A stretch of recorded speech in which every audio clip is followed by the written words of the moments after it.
ముఖ్యంగా మా ఆడబిడ్డలందరికీ కూడా మనస్ఫూర్తిగా ధన్యవాదాలు కృతజ్ఞతలు తెలియజేస్తున్నా. మిత్రులారా, ఈ ఉమ్మడి వరంగల్ జిల్లాకు ఒక గొప్ప చరిత్ర ఉన్నది. ముఖ్యంగా ఈ భూపాలపల్లి మంతని ప్రాంతానికి, ఈ జిల్లాకు, ఈ రాష్ట్రానికే కాదు దేశానికే నాయకత్వం వహించి ప్రపంచంలోనే భారతదేశానికి ఒక గొప్ప వన్నె తెచ్చిన మాజీ ప్రధానమంత్రి పివి నరసింహారావు గారు ఈ ప్రాంతం నుంచే ప్రాతినిధ్యం వహించిన మీ బిడ్డ. వారి వారసత్వాన్ని, రాజకీయ విలువలను కాపాడిన కీర్తిశేషులు శ్రీపాదరావు గారు అదే మంతని శాసనసభ నియోజకవర్గం నుంచి ఈ ఉమ్మడి ఆంధ్రప్రదేశ్కు, తెలుగు ప్రజలకే నాయకత్వం వహించిన గొప్ప నాయకులు.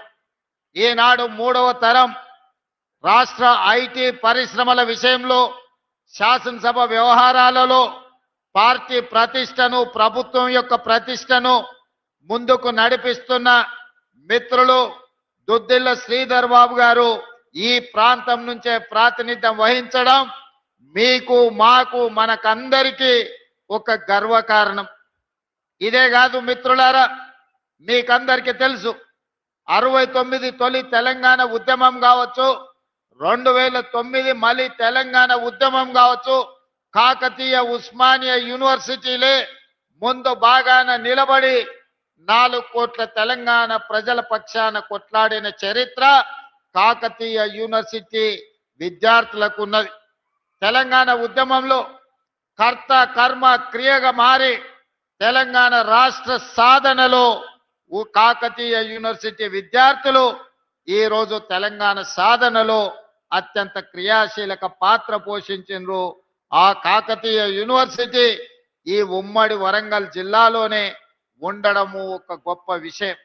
ఇదే కాదు, మళ్ళీ తెలంగాణ ఉద్యమంలో తెలంగాణ 4 కోట్ల ప్రజలకు ఒక గొప్ప ఆలోచనను అందించి వ్యూహాత్మకంగా ఎత్తుగడలతో తెలంగాణ రాష్ట్రాన్ని సాధించడంలో ముందు బాగాన నిలబడ్డ ప్రొఫెసర్ జయశంకర్ గారు ఈ భూపాలపల్లి ప్రాంతానికి సంబంధించిన గొప్ప వ్యక్తి, ఈ ప్రాంతానికి సంబంధించిన వారే.